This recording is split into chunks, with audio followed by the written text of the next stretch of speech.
ಪರಿಪೂರ್ಣ ಆರೋಗ್ಯ ಸೇವೆ ನೀಡುತ್ತಿರುವ SDM ಆಯುರ್ವೇದ ಆಸ್ಪತ್ರೆಗೆ ಸ್ವಾಗತ. ನಾನು ಡಾಕ್ಟರ್ ಅಶೋಕ್ ಲಮಾಣಿ.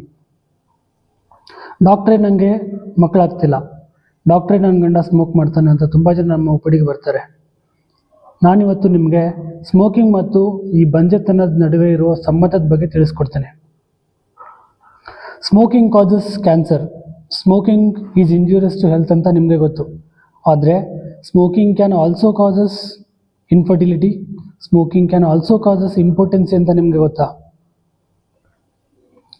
ಹಾಗಾದರೆ ಏನು, ಸ್ಮೋಕಿಂಗಿಂದ ಬಂಜೆತನ ಉಂಟಾಗುತ್ತಾ? Let's see the data.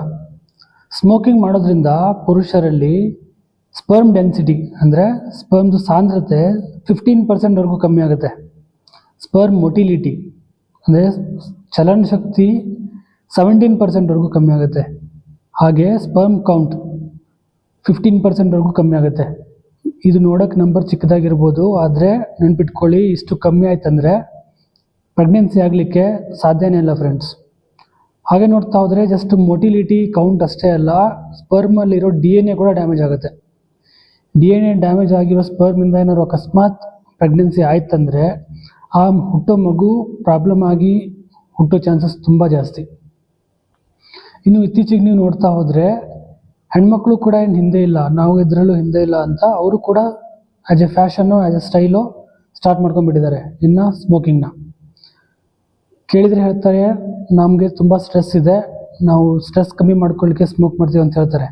But ಅವ್ರಿಗೆ ಗೊತ್ತಾಗ್ತಾ ಇಲ್ಲ, ಸ್ಮೋಕ್ ಮಾಡೋದ್ರಿಂದ ಜಸ್ಟ್ ಸ್ಟ್ರೆಸ್ ಕಡಿಮೆ ಆಗ್ತಾ ಇಲ್ಲ, ಅವ್ರದ್ದು ಸಂತಾನೋತ್ಪತ್ತಿ ಶಕ್ತಿ ಕೂಡ ಕಡಿಮೆ ಆಗ್ತಾ ಬರ್ತಿದೆ. ಹೇಗೆ ಅಂತೀರಾ?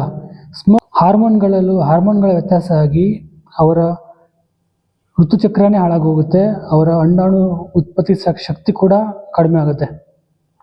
ಇದು ನಿಕೋಟಿನ್ ಅನ್ನೋ ಒಂದು ವಿಷಕಾರಿ ಪದಾರ್ಥ ಇರುತ್ತೆ, ಆ ಪದಾರ್ಥದಿಂದ ರಕ್ತ ಸಂಚಾರ ಎಲ್ಲ ಕಡಿಮೆ ಆಗಿ ಈ ಥರ ಪ್ರಾಬ್ಲಮ್ ಆಗೋ ಚಾನ್ಸಸ್ ತುಂಬ ಜಾಸ್ತಿ. ಇಷ್ಟು ದಿನ ಸ್ಮೋಕಿಂಗ್ ಮಾಡಿದ್ರಿ, ಹೊಗೆ ಆಡಿಸಿದ್ರಿ, ನೀವು ಹೊಗೆ ಹಾಕಿಸ್ಕೊಂಡು ಹೋದ್ರಿ, ಕ್ಯಾನ್ಸರ್ ಬಂತು, ಹೋದ್ರಿ, ಜೀವನ ಮುಗೀತು. ಆದರೆ ಈ ಥರ ಏನಾದ್ರು ಪ್ರಾಬ್ಲಮ್ ಆಯ್ತಂದರೆ ಜೀವನನೇ ನರಕ ಆಗಿಬಿಡುತ್ತೆ. ಹಾಗಾಗಿ ನೀವು ಸ್ಮೋಕ್ ಬಿಡೋದು ಉತ್ತಮ. ಇನ್ನು ಕೆಲವೊಬ್ರು ಹೇಳ್ಬೋದು, ನಾವು ಸ್ಮೋಕ್ ಬಿಡಲ್ಲ, IVF ಮಾಡಿಸ್ಕೊತೀವಿ ಡಾಕ್ಟರ್ ಅಂತ. ಬಟ್ ನಿಮಗೆ ಒಂದು ಶಾಕಿಂಗ್ ನ್ಯೂಸ್ ಹೇಳ್ತೀನಿ, IVF ಸಕ್ಸಸ್ ರೇಟ್ ಬಂದುಬಿಟ್ಟು ಜಸ್ಟ್ 20 to 25%. ಅದು ಯಾರು ಸ್ಮೋಕ್ ಮಾಡಲ್ವೋ, ಯಾರು ಗುಟ್ಕಾ ತಿನ್ನಲ್ವೋ, ಯಾರು ತಂಬಾಕು ತಿನ್ನಲ್ವೋ ಅವರಲ್ಲಿ. ನೀವೇನಾದರೂ ಒಂದೇ ಒಂದು ಸಿಗರೇಟು ಪರ್ ಡೇ ಸ್ಮೋಕ್ ಮಾಡ್ತೀನಿ ಅಂದ್ರೂ ಕೂಡ ನಿಮ್ಮದು ಸಕ್ಸಸ್ ರೇಟ್ ಬಂದುಬಿಟ್ಟು ಜಸ್ಟ್ 7%. ಎಷ್ಟು ಹೇಳಿ? ಬರೀ 7%. ಹಾಗಾಗಿ ಸ್ಮೋಕ್ ಮಾಡೋದು ಈಸ್ ನಾಟ್ ಗುಡ್. ಅದೇ ರೀತಿ ನೋಡೋಕೆ ಹೋದರೆ ಪ್ರೆಗ್ನೆನ್ಸಿ ಟೈಮಲ್ಲೂ ಕೂಡ ಸ್ಮೋಕ್ ಮಾಡಬಾರ್ದು.